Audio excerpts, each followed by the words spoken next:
Dans la nuit du 11 mai 2022, la cycliste Anna Maria Wilson, qu'on va appeler Mo tout au long de la vidéo, a été retrouvée abattue au domicile d'une amie à Austin. Mo était là parce qu'elle participait à une course à Ico et Ico s'est situé à 2 heures d'Austin. Et ce qui est fou dans cette histoire, c'est que la personne qui l'a tuée a ensuite fui au Costa Rica et elle est restée 43 jours en liberté totale. Mais avant de parler sur cette partie de l'enquête, on va revenir sur l'histoire du meurtre de Mo.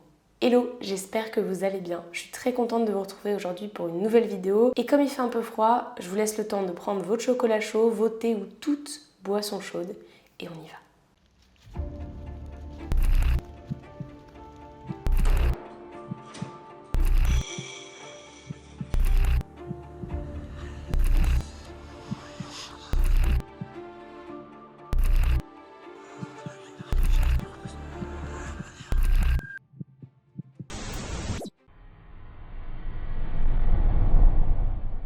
Anna Maria Wilson, aussi appelée Mo, est née le 18 mai 1996 à Littleton, c'est situé dans le New Hampshire.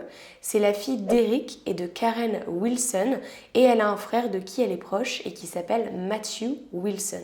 Elle a grandi à Kirby, dans le Vermont. Mo a été diplômée de la Burke Mountain Academy en 2014. Elle a aussi un diplôme en ingénierie du Dartmouth College, obtenu en 2019. Mo a été élevée dans une famille d'athlètes. Elle a toujours eu une passion pour le sport. Quand elle était plus jeune, elle adorait le ski, notamment grâce à son père qui était dans l'équipe olympique de ski. Elle a suivi ses pas et elle a fait ses études à Burke Mountain Academy, comme je vous l'ai dit. Cette académie forme les meilleurs athlètes, donc elle a côtoyé des futurs grands noms. En plus de ses compétences sportives, elle était aussi très intelligente et ça l'a un petit peu sauvée puisque pendant ses études, elle s'est blessée au genou, les croisés, tu connais. Et comme elle ne pouvait plus faire du ski à haut niveau, elle a décidé de quitter l'académie et elle a poursuivi ses études pour faire un diplôme d'ingénieur à l'université Dartmouth. C'est pendant sa rééducation qu'elle a commencé le vélo, parce que le vélo faisait partie intégrante de sa rééducation pour son genou. Très rapidement, elle développe une passion pour ce sport et je dirais même qu'elle tombe amoureuse du cyclisme, si bien qu'une fois son diplôme obtenu, elle décide de chercher un travail dans ce milieu-là. Et elle le trouve, puisqu'elle décroche un travail d'ingénieur chez Specialized. Specialized, c'est un groupe qui est spécialisé dans tout ce qui est cyclisme, sport en rapport avec le vélo. Elle ne va pas y rester très longtemps puisque assez rapidement elle décide de quitter son travail pour se professionnaliser et ne faire que du vélo en tant que professionnelle. Et comme sa famille est une famille sportive d'athlètes, ils la soutiennent à 100%. Et ça c'est plutôt bien quand même, tant mieux pour elle parce que c'est vrai que des fois il y a des familles qui ne comprennent pas pourquoi un enfant veut absolument se mettre que dans le sport. Souvent le discours c'est mais fais tes études, décroche un diplôme et un travail, ensuite tu verras. Bon, elle avait déjà son diplôme mais le fait qu'elle ait une famille qui soit déjà sportive et aussi un père dans l'équipe olympique de ski, forcément ça aide. Elle déménage même à San Francisco pour se consacrer à ça. Là-bas c'est beaucoup plus simple quand on veut être professionnel et elle gagne quasiment toutes les courses. Et quand elle ne gagne pas les courses, vous inquiétez pas, elle fait quand même podium. Elle a l'habitude de beaucoup se déplacer pour ses compétitions et en mai 2022, elle se déplace pour une compétition qui a lieu pas très loin d'Austin. Là-bas, elle reste chez une amie proche mais dont on ne connaît pas le nom et c'est une amie qui apparemment elle connaît depuis assez longtemps. La seule chose que j'ai pu trouver, c'est qu'elle séjournait sur l'avenue Maple. Le 11 mai 2022, elle dit à son amie qu'elle sort pour rejoindre un ami à elle, mais qu'elle ne va pas rentrer tard et son amie de son côté fait la même chose, elle sort avec des amis. L'amie de Mo rentre avant Mo et quand elle rentre, elle trouve ça un peu étrange que Mo ne soit pas encore rentrée, sachant qu'elle lui avait dit qu'elle ne rentrait pas trop tard et qu'il est déjà assez tard. C'est en allant dans la salle de bain de l'appartement qu'elle découvre une scène brutale et sanglante. Mo est allongée au sol, elle est inconsciente et elle est recouverte de sang. Son amie appelle immédiatement le 911, elle essaye de la ranimer. En vain, c'est trop tard. Les enquêteurs disent que Mo est décédée suite à des blessures par balle, 3 exactement, 2 à la tête et 1 à la poitrine. Selon le mandat de perquisition, elles sont survenues alors que Mo était déjà allongée sur le sol. Ils disent aussi que sa mort remonterait à peu avant 22 heures. Ils remarquent aussi des blessures défensives au niveau de son menton et de ses doigts. Au début, les enquêteurs pensent qu'il s'agit d'un vol qui a mal tourné puisqu'il n'y a plus le vélo de Mo. Et autant vous dire que son vélo vaut très très cher, hein. C'est un vélo de compétition, c'est un truc vraiment professionnel qui coûte très cher. Donc c'est la piste qu'ils veulent suivre au début. Mais très rapidement, ils se rendent compte que le vélo, il n'a pas du tout été volé. Il est simplement à l'extérieur de l'appartement. Dans l'herbe, il avait été jeté comme ça. Et ça les arrange pas trop. Parce que pour eux, c'était vraiment le motif du meurtre, un vol qui a mal tourné. Et là, comme ils retrouvent le vélo, ils savent pas trop quel motif suivre. Ils ne sont pas en reste, hein, puisqu'ils creusent un petit peu la vie de Mo et ils s'intéressent à son ancien petit ami qui s'appelle Colin Strickland. Colin Strickland, c'est aussi un cycliste professionnel. Comme Mo, il se déplaçait beaucoup, il faisait beaucoup de courses et il avait même un contrat avec Red Bull. Quand les deux se sont rencontrés, Mo avait 25 ans, Colin avait 10 ans de plus qu'elle, soit 35 ans. Et très rapidement, ils sont tombés, je ne vais pas dire amoureux, mais ils ont eu un petit coup de cœur. Mais Colin avait déjà quelqu'un dans sa vie, Caitlin Armstrong. Donc après 2 semaines de relation quand même courte mais passionnelle, les deux ont décidé d'arrêter, puisque Colin a décidé de donner une seconde chance à Caitlin. Colin et Mo sont restés amis, tout simplement parce qu'ils étaient professionnels tous les deux et que Mo admirait Colin, autant que Colin admirait Mo. Elle le considérait comme excellent et elle avait tout simplement pas envie de couper les ponts, puisqu'elle avait envie de suivre sa carrière. Colin et Caitlin Armstrong avaient une relation très sérieuse. Ils avaient une maison ensemble, ils avaient une entreprise commune, entreprise dans laquelle ils rénovaient les caravanes pour les revendre ensuite. Pour vous dire un petit peu qui est Caitlin Armstrong, elle est née le 21 novembre 1987 et elle a grandi à Livonia, c'est situé dans le Michigan. Elle a été diplômée de la Stevenson High School en 2005 et ensuite elle a fréquenté le Schoolcraft College et aussi l'Eastern Michigan University. Dans sa vie, en plus de rénover des caravanes avec son copain Colin, elle est professeure de yoga et c'est aussi un agent immobilier agréé. Pendant le court break de Colin et Caitlin, personne ne l'a remarqué, hein. C'était que 2 semaines, donc la famille, les amis, personne n'était au courant. On ne sait pas trop comment Caitlin l'a découvert pour Mo. Ce qu'on sait, c'est qu'elle a bloqué le numéro de Mo sur le téléphone de Colin. C'était aussi un peu la condition de la deuxième chance. Deuxième chance, ok. Par contre, tu arrêtes de parler à cette fille. Sauf que Colin, de son côté, il voulait pas arrêter de lui parler. Il savait qu'Armstrong était jalouse. Pour éviter ça, il a renommé le nom de Mo en un nom masculin. Et il a dit à Mo, on peut continuer de rester amis, mais par contre, il faut que ça se fasse en secret. Classique. En janvier 2022, il y a un événement cycliste à Arkansas et pendant cet événement cycliste, Colin et Mo se sont vus. Armstrong n'était pas au courant. Après, elle n'est pas née de la dernière pluie, je pense qu'elle n'est pas débile non plus. Elle savait pertinemment que pendant ce genre d'événement cycliste, si Mo y allait et que Colin y allait, forcément, ils étaient amenés à se voir et à se parler. Et c'est même Mo qui avait envoyé un message à Colin en disant « Salut, j'aimerais te parler. Je t'ai déjà envoyé un message vendredi, mais j'ai l'impression que tu ne reçois pas mes messages. Ce week-end a été bizarre pour moi et j'aimerais savoir ce qu'il se passe. Si tu veux juste être amie, ce qui est le cas, alors c'est ok. Mais j'aimerais en parler parce que honnêtement, c'est le bazar dans ma tête et je ne sais pas quoi penser. » Ce qui est assez étrange, c'est que leur relation, elle reste platonique. D'ailleurs, toutes les personnes, les proches qui les connaissaient, donc les proches dans le milieu du cyclisme, diront qu'ils parlaient que de vélo, de compétition, de stratégie et même aussi de parrainage, puisqu'ils avaient aussi des sponsors. Mais quand on voit le message de Mo, on se rend bien compte qu'il y a vraiment quelque chose d'autre. Du moins elle a clairement encore des sentiments pour lui. Mais lui aussi, hein, parce qu'on s'est très vite rendu compte que Colin avait l'habitude d'effacer les messages de Mo et que bon, s'il veut continuer de lui parler et que s'il continue de la voir, c'est que forcément, il a encore des sentiments pour elle. La police s'est bien évidemment rendu compte de tout ça en examinant le téléphone de Mo. Ils ont trouvé les messages sur le téléphone de Mo, mais pas sur le téléphone de Colin. Donc ils se sont très rapidement rendu compte que Colin effaçait les messages. Le 11 mai 2022, Colin et Armstrong faisaient une balade à vélo tous les deux.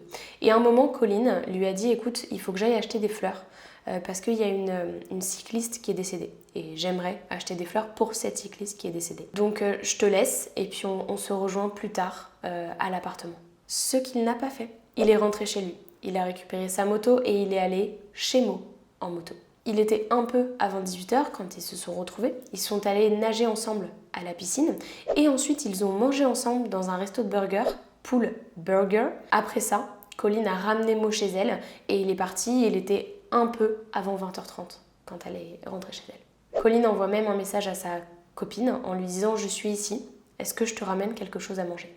Dans le cadre de l'enquête, les enquêteurs ont visionné une caméra de surveillance qui montrait la maison où Mo séjournait. Sur cette caméra de surveillance, ils voient une voiture qui passe plusieurs fois devant la maison. Cette voiture, c'est une Jeep Grand Cherokee, elle est noire et elle est immatriculée au nom de Colin Strickland. Colin Strickland devient le suspect principal dans cette affaire. Pendant son interrogatoire, il persiste à dire aux policiers que lui, il a déposé Mo chez elle avant 20h30 et qu'ensuite il est parti. Il n'est pas revenu chez elle. Après ça, il est rentré chez lui, il a passé une grosse partie de la nuit à réparer son vélo pour une prochaine compétition. Il dit même aux policiers que Armstrong peut confirmer ce qu'il est en train de dire puisqu'elle est rentrée quelques minutes après lui et qu'elle l'a vu en train de réparer son vélo. Il leur dit aussi qu'à un moment dans la soirée, il a pris sa moto. Il n'était pas avec sa Jeep. Les policiers arrivent à confirmer ça puisqu'en visionnant les caméras de surveillance, ils voient effectivement Colin sur sa moto et aussi il le voit au téléphone. Donc Colin dit qu'effectivement il était au téléphone avec un ami. Les policiers vérifient cette piste et c'est vrai, tout ce qu'il dit est vrai. Pendant l'heure du crime, Colin était au téléphone avec un ami sur sa moto. Donc ça ne peut pas être lui et c'était encore moins lui qui était dans la Jeep. Il révèle aussi aux enquêteurs que malgré le fait que sa voiture soit immatriculée à son nom, il ne l'utilise que très rarement et que c'est plus souvent sa compagne qui l'utilise. Les policiers doivent donc parler à Caitlin Armstrong, sauf qu'à ce moment-là, ils n'ont rien contre elle et ils ne peuvent pas l'arrêter. Ils essayent de fouiller un petit peu dans la vie de Caitlin Armstrong pour trouver un truc qui leur permettrait de l'arrêter. Et ils trouvent, effectivement, elle a fait des séances de Botox qu'elle n'a pas payées. Oui, je vous promets qu'ils émettent un mandat d'arrêt contre Caitlin Armstrong pour des séances de Botox impayées.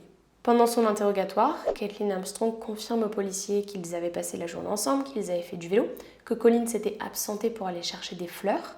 Après, il était rentré, mais elle n'est pas capable de dire à l'heure à laquelle il était rentré, puisque elle est rentrée après lui.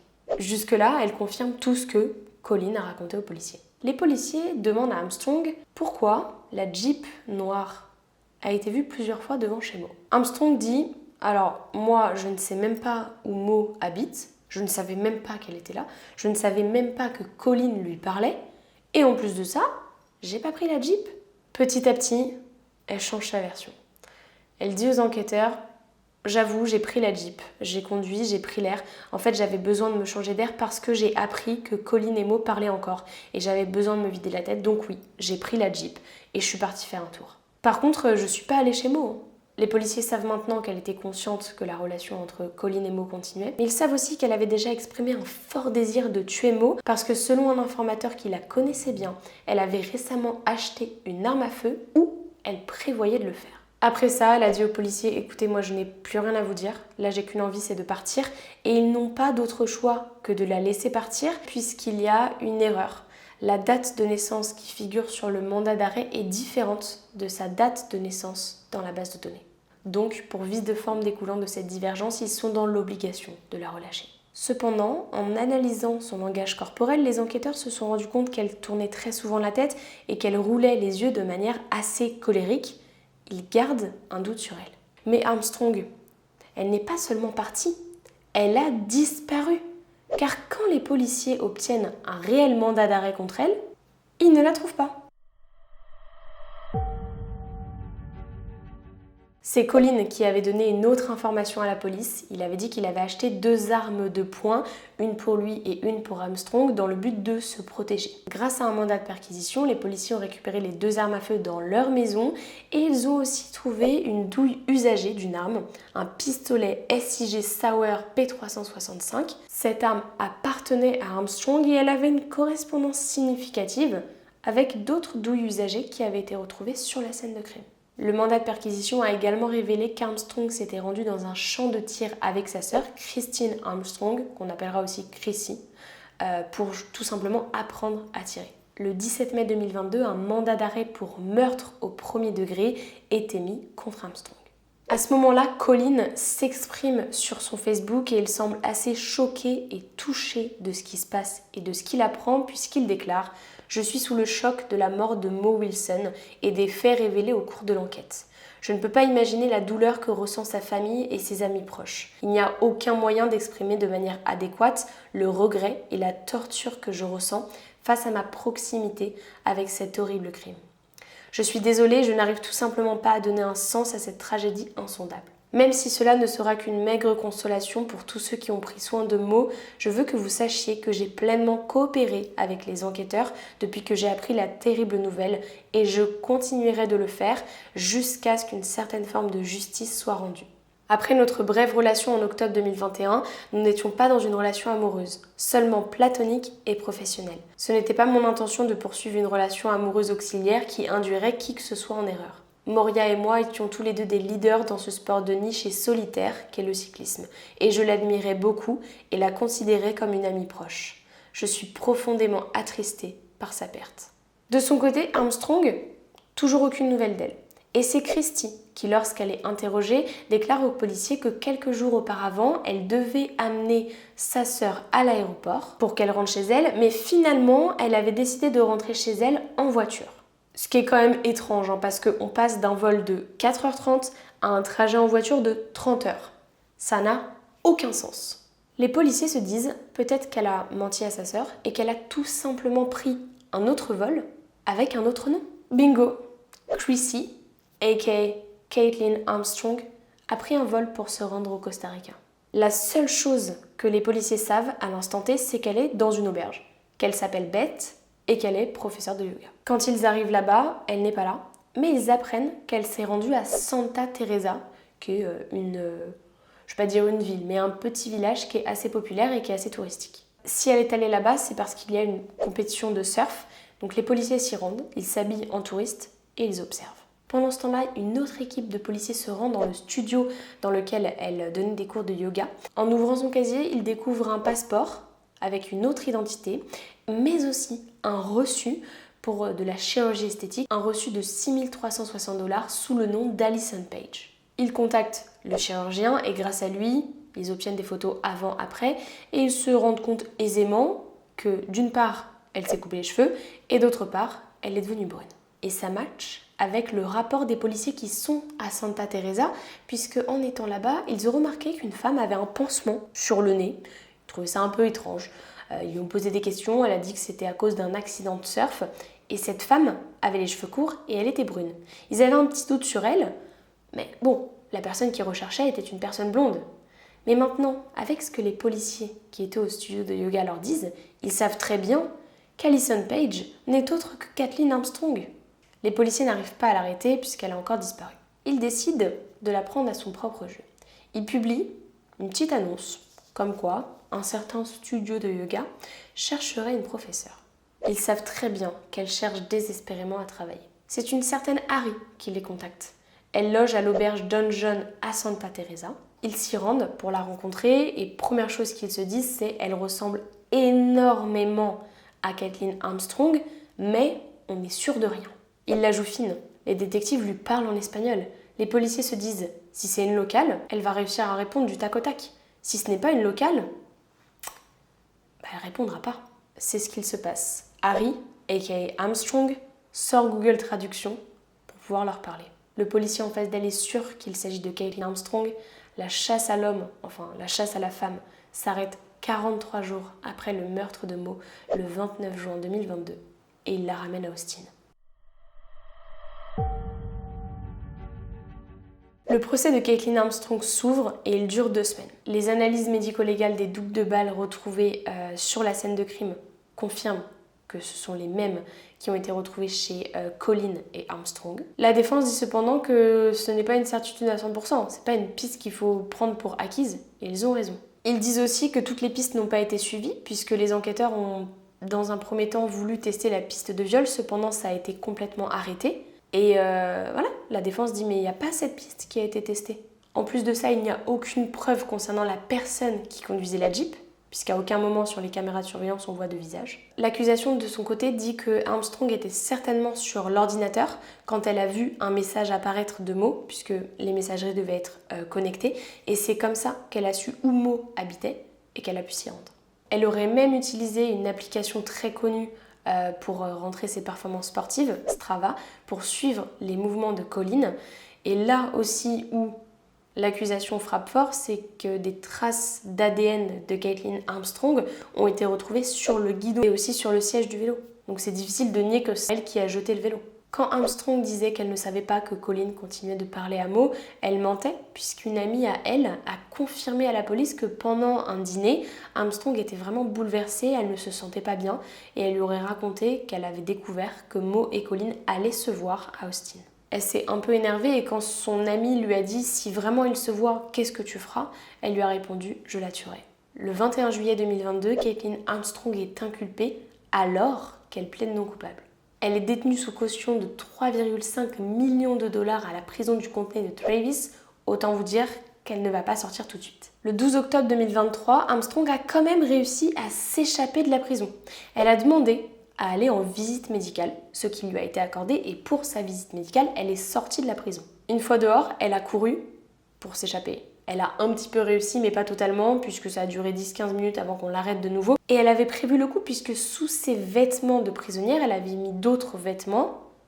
Comme ça, si jamais elle arrive à échapper aux policiers, elle peut enlever ses vêtements de prisonnière et se fondre dans la masse. Après avoir subi beaucoup de retard, l'affaire a été jugée à partir du 30 octobre 2023. C'est le 16 novembre 2023 qu'Armstrong est reconnue coupable de meurtre au premier degré. Elle a été condamnée à 90 ans de prison avec une possibilité de libération conditionnelle après 30 années. Au début, la peine maximale demandée était de 99 années avec une possibilité de libération conditionnelle après 40 ans. Armstrong a fait appel, son appel a été rejeté et aujourd'hui elle est emprisonnée à l'unité Dr. Lane Murray. Le 6 mai 2024, les parents de Mo ont intenté une action civile contre Armstrong pour mort injustifiée, réclamant 1 million de dollars de dommages et intérêts, mais ils demanderont finalement qu'un jury détermine la valeur totale et l'étendue des dommages. L'indemnisation couvrait les frais d'inhumation et de funérailles, mais aussi tous les dommages émotionnels. Le 17 juin 2024, le juge a ordonné à Armstrong de payer 15 fois plus que ce que les parents demandaient, c'est-à-dire 15 millions de dollars à la famille de Mo. Voilà, c'est la fin de ce terrible fait divers. Dites-moi dans les commentaires si vous connaissiez cette histoire et moi je vous dis à très vite pour de nouvelles vidéos.